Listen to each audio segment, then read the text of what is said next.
Saruman the White was once the greatest of the Istari, the head of the White Council, trusted by all the wise. But by the time of the Lord of the Rings, he has become a servant of evil, breeding orcs and waging war on the free peoples. So what happened? How did the wisest wizard fall so far?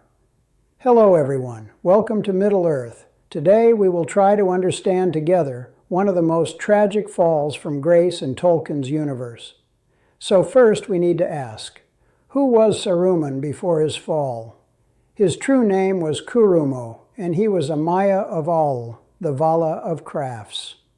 When the Valar sent the Istari to oppose Sauron, Saruman was chosen as their leader. He was deemed the wisest, the most powerful, the most knowledgeable. For thousands of years, Saruman was faithful. He studied Sauron's methods, learned about the rings of power, and became the foremost expert on the enemy. He established himself at Orthanc in Isengard. Everything seemed to be going according to plan. But somewhere along the way, something changed. To understand this, we need to understand Saruman's character flaws. The first flaw was pride. Saruman was proud of his knowledge and his position. He believed his judgment was superior to everyone else's. When others suggested courses of action, Saruman would dismiss them. This pride isolated him and made him resistant to counsel. The second flaw was envy. Saruman envied Gandalf. Even though Saruman was the leader, Gandalf was beloved in ways Saruman was not. People trusted Gandalf, opened their hearts to him. Saruman was respected, but not loved. He especially resented that Círdan had given Gandalf Narya, one of the three rings. Saruman thought he deserved that ring. This envy festered for centuries. The third flaw was fear. Saruman feared Sauron's power. As he studied the enemy, he became convinced that Sauron could not be defeated through direct opposition. This fear led to a terrible conclusion. Perhaps it would be wiser to join Sauron, or ensure that if Sauron won, Saruman would be on the winning side. This rationalization was the beginning of his betrayal. So when did Saruman begin to turn?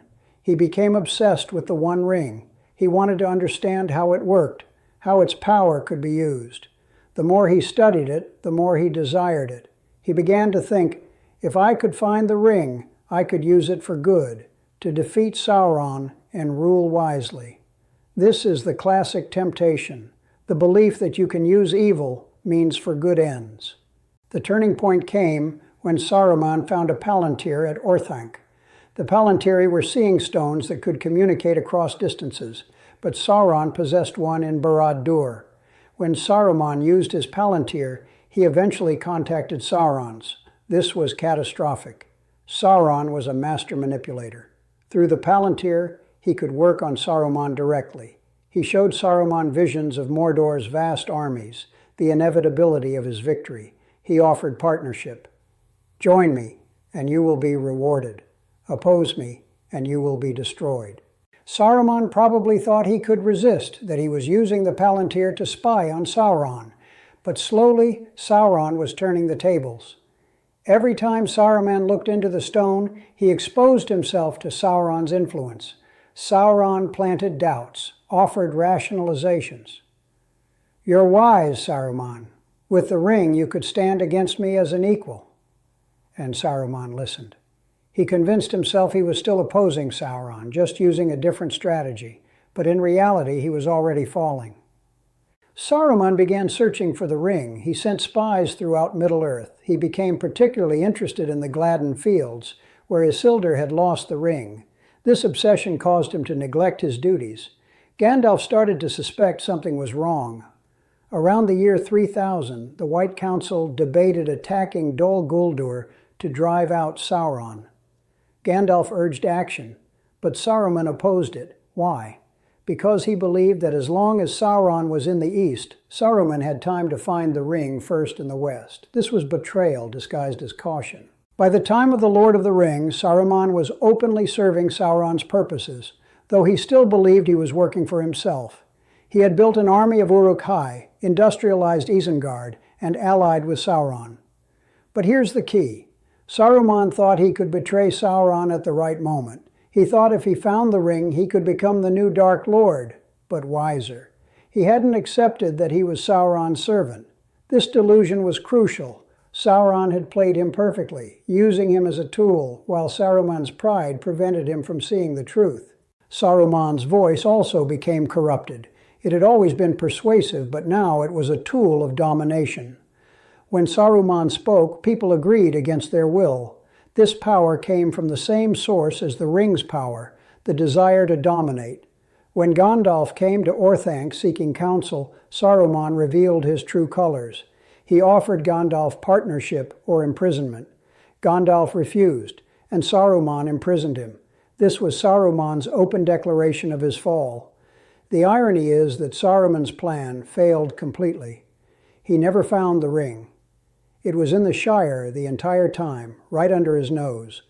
His army was destroyed at Helm's Deep. Isengard was destroyed by the Ents.